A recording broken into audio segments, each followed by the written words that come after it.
Yo, people, I am your host to do the most and never coast, Matisse in the building. Welcome back to DR Sports. Welcome back to the transfer show. Make sure you subscribe, smash up the icons, and get up into the comments. Listen, we've got a lot to discuss today. It's game day as well, so I'm looking forward to it. Remember, the Saturday football show. Make sure you lock in later on. We're going to start with a title, of course, with Ziyech. Listen, this is a player that's been linked with a move away from Chelsea for quite some time, really the whole summer. But the issue is really not too many clubs have really come in with a serious proposal. AC Milan were the closest. They were looking to take him on a loan without an obligation to buy. They wanted just the option to buy. Chelsea, of course, want the obligation. This is a player that, for me, doesn't really suit the system that Thomas Tuchel is trying to play. He wants to play out wide. He wants to play on the touchline and come inside from the flanks. And we play, obviously, these inverted 10s. It doesn't seem to suit him. Every time we switch to a back four, he seems to play a lot better. 29 years old, so very vastly experienced at this point, the Moroccan international. And of course, that means he wants game time. He wants to be playing. There's no point at this point being a bench player. And Manchester United have also been linked, and that's easy, right? It's Ten Hag, and apparently failed after failing a move for Timo Werner, which does surprise me a little bit that Manchester United were interested in Timo Werner. But again, this is Ten Hag's vision, Ten Hag's plan.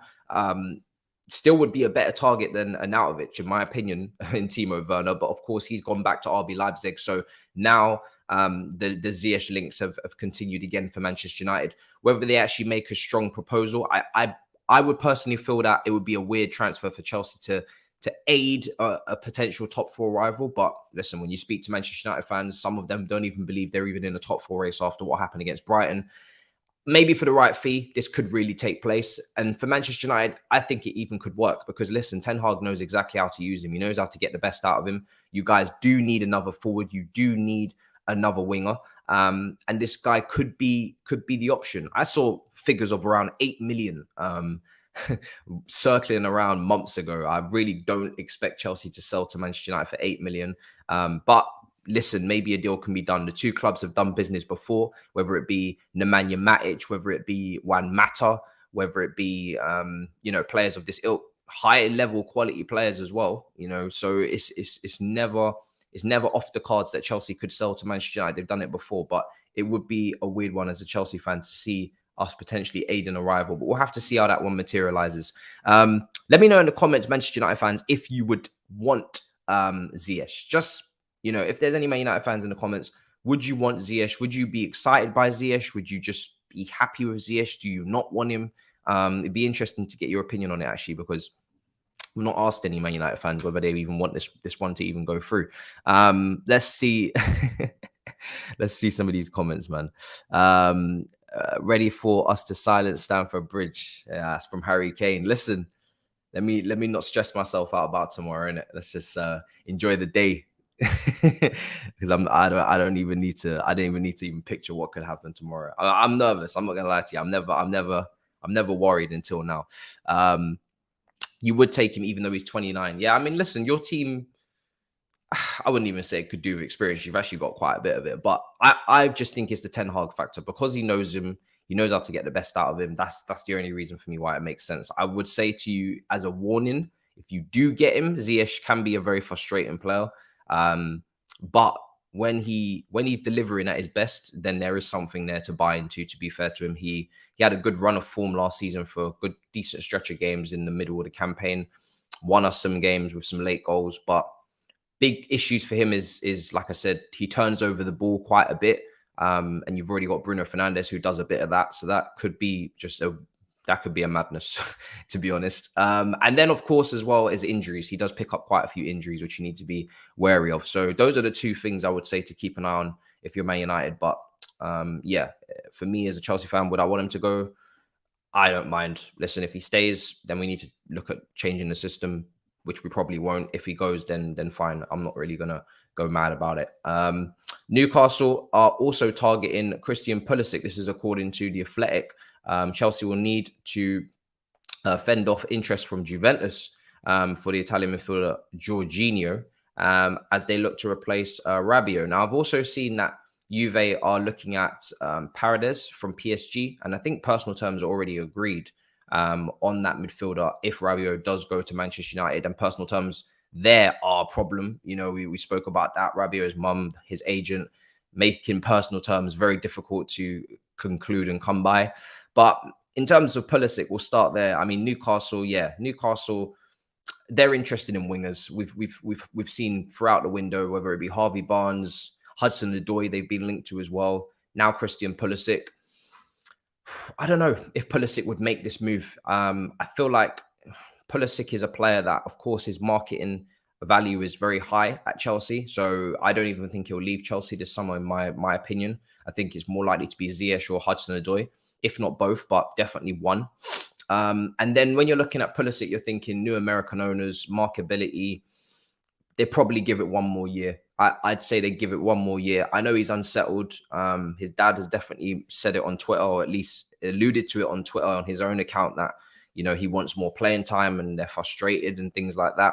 And I do think Pulisic's in a make or break season, and it's every day I wake up is breaking. I'm not going to lie. Every single day I think about it, it's more and more on the side that he does probably need a new challenge and need to move on. He's not really been consistent for Chelsea. Last season, he didn't improve. If anything, he actually regressed. Didn't really have too much impact, and his dribbling, which is meant to be one of his strengths, wasn't a clear strength last season. So he probably needs a new challenge. The World Cup is obviously coming up, but I don't think he's going to get that new challenge this summer. Personally, I think he'll have to wait until next summer. His contract runs out in 2024, so he could be available next summer for a bit of a cut price with 1 year left. But listen, Newcastle, you're saying in the comments, need an experienced winger. St. Max lacks end product. Yeah, I mean, I agree. I think they do need another winger. When you look at their front three, you've got Callum Wilson, who, if he's fit, is a fantastic finisher, a fantastic striker. We saw the goal he scored in the opening weekend. You've got St. Maximum, who's obviously electric, but then I think you need one more, and hence why they're looking at all these players. But Hudson-Odoi has also been linked, like I said, and Harvey Barnes. I don't know if they're going to be able to get any of these over the line. I think Hudson-Odoi will probably be the most likely. I'm not sure what Leicester's selling position is on Harvey Barnes, but Hudson-Odoi is, I think, available on a loan, from my understanding. Does Newcastle going to do big business rest of the window, or wait? Can they spend under FFP? I mean, Newcastle, I haven't heard them being under threat from FFP. From my knowledge, I know Everton were under threat, and that's why they had to slow it down this window. You haven't really seen Everton make any big moves because of all the money they've spent prior. But Newcastle should be fine. So I think it's more Newcastle just not actually crumbling to the money, and they're just trying to suss out what they really want, what they really need. Their transfer business so far has been really good. Eddie Howe doesn't seem like overly demanding that they splash, and he seems to want the right players as well. So I think they're just trying to be calculated in their moves. And yeah, I do expect them to try and do some business though in the last couple of weeks, even if it's bringing two players. I don't think Newcastle are a team that, yes, they have the money, but they don't have to go and splash, say, and get 4, 5, 6 players. They don't have to do a Nottingham Forest, but it would be valuable for them to go and get 2 players, maybe a forward, maybe 2 forwards, because Callum Wilson's injury prone. So I think those forward positions are very important to them and very needed. I think maybe midfield, you could say, next to Joe Linton and Bruno Gomes, maybe one more in there, just to really up the level. If you say you got Joe Linton, Bruno Gomes, and then you got another player in there, maybe a holding midfielder or Maddison, or maybe an 8, maybe you're pushing somebody else back, maybe Bruno Gomes is becoming a DM, whoever it may be. If you bring in one more quality player there, you're looking serious now for the top 10 positions and maybe even Conference League, which I think could even be the aim. So it's definitely 1 or 2 players to keep an eye on. No Kovacic, yes, yes it does. But unfortunately, all the predictions are locked in. So yeah, we're just gonna have to just stick with it and hold out. Okay, so as we were saying on Jorginho, listen, Juventus, there's been these weird rumors of Juventus being linked to Jorginho for years, but no official bid has come in. So I'm placing my bets on Paredes from PSG going to Juventus, as I saw personal terms were agreed. And then Rabiot, we'll see. That depends on if Rabiot goes to Manchester United or not. And obviously personal terms have to be agreed there. I saw a clip on Man United TV of, I think, one of your legends. I can't remember the name of him, but he was on a show and he was absolutely grilling Rabiot. Not impressed one bit on the scouting for that player. and the potential signing of that player. So yeah, it was. I wasn't expecting to see that on the actual platform of Man United, and I'm sure he won't be back on again. But he was very honest about it, and he couldn't work out what type of midfielder Rabiot was. And I want to again ask Man United fans: do you want Rabiot, Adrian Rabiot, in the comments? Let me know if you want him. You know, this is a player that he comes with drama. Let's just say that he comes with problems. He still plays for the French national team. You know, that's not an easy team to get into. So I do give him a base level of, you know, you got to give him some sort of base level of respect that he is a talented footballer. But yeah, it's from a personality standpoint and from a environmental standpoint, and sounds like I'm talking about global warming, but is that what your team needs in the dressing room? Is that what you need in the club? All of these things, these factors, let me know. Maybe you shouldn't be worried. Maybe he just needs a new manager. I don't know. West Ham have submitted a big money offer for Barcelona 28-year-old Memphis Depay. Now, Memphis Depay was linked and from my understanding was very close to Juventus. You know, close to moving to Juventus. He wants to go to a top team. He wants to go to a team that are ideally, I think, playing Champions League football. And, you know, I don't think West Ham are that team. You know, I don't really think he's going to end up going to West Ham. West Ham have done this quite a few times this summer where they've gone for players that are kind of just slightly out of their reach, whether it be a Kostic who has gone to Juventus, whether it be, you know, who else has there been? I think there's been a couple of others that I'm forgetting. Oh, they should have got Onana, but he ended up going to Everton, of course. And I think that I'm not sure what happened there because why he's picking Everton over West Ham. Something's gone wrong. But Juventus finished 4th last season in Serie A, so I'm pretty sure that means they've qualified for the Champions League. And maybe they'll be in the qualifying rounds. But yeah, even if it's not Champions League, it'll be Europa League. It's still higher than what, you know, West Ham are competing in the Conference League. So yeah, I would be surprised if Depay goes there. It seems like he wants to go to a top club. So, and we know Juventus need a striker as well. They've been linked with one all summer. So we shall see if they are able to get that one over the line. It would be impressive. They got Skamaka, to be fair to them. That was a great deal. But Depay would be a tough one. Would definitely be a tough one to get in, considering where he's coming from, which is Barcelona. And despite links with Chelsea, Bayern Munich, Barcelona, Atletico Madrid, Portuguese winger Cristiano Ronaldo will remain at Manchester United this summer unless there is a major last-minute surprise. I love this one. Listen, despite links, but Bayern Munich have already come out publicly and said they don't want him. Tuchel and Chelsea have already come out reportedly and said they don't want him. Barcelona, we're never going to go and get him. And Atletico Madrid were the only one that I even semi-took seriously. And I have seen no official proposal. This is not a case of him remaining because he wants to remain or because Man United have convinced him. This is a case of nobody came in for you, so you have to remain. And this was always what we were saying on this show, day after day, week after week. If you have nowhere to go, then you must stay home. You know what I mean? Stay home and stay safe.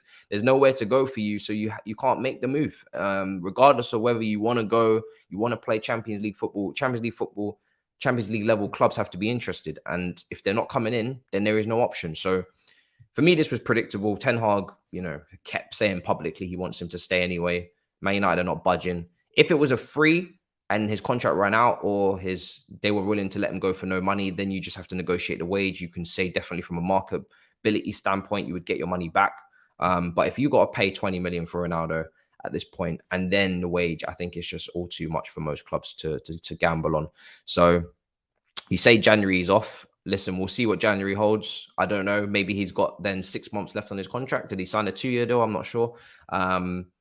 Option of a third. Do Man United have the option to trigger that? I don't know. But yeah, I think if his contract is running out next summer, then he could go for free, or he could start negotiations from January, or they'll take a massive cut price in January because his contract is running out and they know he won't re-sign. But in terms of this summer, he's not going anywhere. And yeah, I think that's fairly predictable in the end. And can Man United afford to even get rid of him? That's another conversation, you know. Take a look at Martial being injured, you know. Take a look at Rashford probably not being the solution up front. They don't really have a choice, Manchester United, to be honest. Yeah, he should leave and way earlier wanted to leave. He left it way too late. It says Emma in the comments. Fair enough. So fair enough. It maybe didn't give enough time for clubs to rack up interest. He will join the team that will be leading the Champions League race guaranteed. I don't think so. I don't think so. Whoever's leading the Champions League race probably won't need him, you know. So that's also a point, you know. Bayern Munich will not go in for him if they're leading the Champions League race. They're very much looking at, you know, going for a striker that is younger, a younger profile to replace Lewandowski. I'm sure that will happen next summer. They've been linked with Kai. They've been linked with Kai Havertz. They've been linked with a few other players as well. I don't think they'll go for Ronaldo. Real Madrid definitely won't because they've already got the players that they need in terms of Benzema. They've long-standing interest in Mbappe, Erling Haaland. So I don't think he'll go to the leading team, to be honest, because I think the leading team won't need him. Bordeaux have accepted an offer. Oh, what's this? Oh, no, sorry. Let's move on from that. That's not really too much relevant to you guys. Let's take a look. Obviously, we spoke about Gibbs White before. Big 25 million offer was rejected. And they're set to launch a 30 million. Is Morgan Gibbs White worth 30 million from Wolves? Nottingham Forest seem to think so. I'm quite surprised at that figure that I've just read.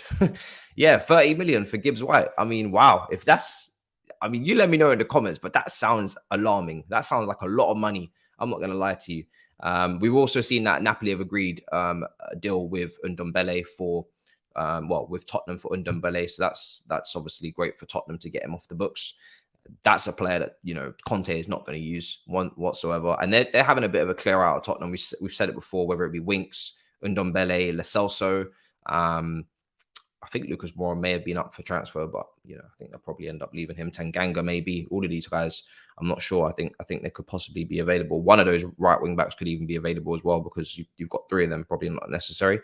And Willian is, of course, in the final stages as we close to go to Fulham. And yeah, Willian to Fulham, certainly going to be interesting. Did not expect that, but he's been kind of ran out of Corinthians, to be honest.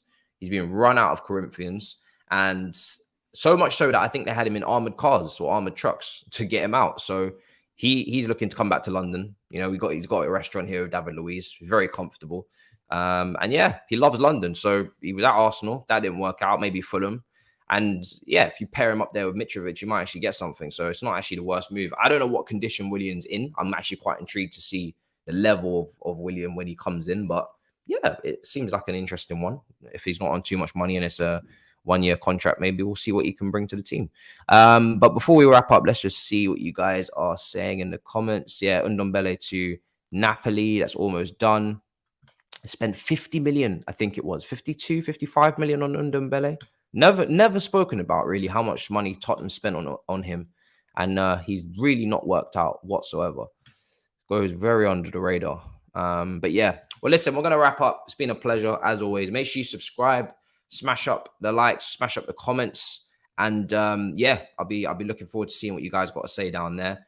And until next time, make sure you tune in for the Saturday Football Show. We've got a serious panel. It's going to be a lot of fun. Matty's back, Geordie that you love, Alex as well, and tap in Toby from the Big Six as well, and myself. So it's going to be a fun show. I can guarantee you that. As we cover the 3 p.m. kickoffs, that starts at 2:30. So until then, big up your damn selves. In a bit, people. Peace.